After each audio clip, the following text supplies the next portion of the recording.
RCB players நிஜமாவே பாராட்டி ஆனாங்க. என்ன ஒரு இன்டென்ட்டுங்க, 5 மேட்ச் அடி 5 வின் பண்ணி வந்திருக்காங்க. Knock out match against CSK நிஜமாவே வந்து பாத்தீங்கன்னா அண்டர் பிரஷர்ல இருந்தாங்க.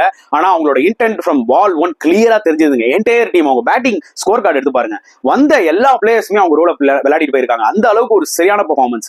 போலிங் எடுத்துக்கிட்டீங்கனாலும் டஃப் கொடுத்தாங்க, ஃபீல்டிங்கும் டஃப் கொடுத்தாங்க. Yes there might be some drop catches, இல்லன்னு சொல்ல வரல. ஆனா ஃபேப் டு பிளேசிஸோட அந்த கேட்ச் பாத்தீங்க சாண்டரோட, அண்ட் கடைசி வரைக்கும் எஸ் டேயால் என்னமா வந்து ஒரு ஃபைட் பண்ணி அந்த மேட்சை ஆல்மோஸ்ட் அந்த வின் பண்ணி கொடுத்தாரு. குவாலிஃபிகேஷனுக்கு சான்ஸே கிடையாதுங்க. சரியான எஃபர்ட். இந்த இன்டென்ட் தான் சிஎஸ்கே கிட்ட இல்லன்றது எனக்கு தோணுச்சுங்க இந்த மேட்ச்ல.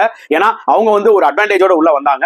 ஏன்னா கிட்டத்தட்ட ஆர்சிபி வின் பண்ணணுமா 218 அடிச்சாங்களா, சோ 18 ரன்ஸ் கம்மியா அடிச்சாலே சிஎஸ்கே குவாலிஃபை ஆவாங்க அவங்க என்ன ரன்ஸ் அடிச்சாலுமே. சோ அது ஒரு சின்ன அட்வான்டேஜ் அவங்களுக்கு இருந்தது. அதனால வந்து பாத்தீங்கன்னா கொஞ்சம் நார்மலா இருந்த மாதிரி தெரிஞ்சது, ஒரு இன்டென்ட் அந்த அளவுக்கு பெருசா காமிக்காத மாதிரி தெரிஞ்சது. வேற ஆப்போசிட்ல ஆர்சிபி பிளேயர்ஸ் லிட்டரலி வேற லெவல்ல பண்ணாங்க. பிளஸ் அவங்களோட ஃபேன்ஸோட சப்போர்ட்டும் வேற லெவல்ல இருந்துச்சுன்னா சொல்ல முடியும். சோ ரொம்ப நாள் கழிச்சு ஒரு சரியான மேட்ச் அப்படி பார்த்த மாதிரி இருந்தது மக்களே. உங்களோட கருத்துக்களை தாராளமா கமெண்ட் செக்ஷன்ல போடுங்க.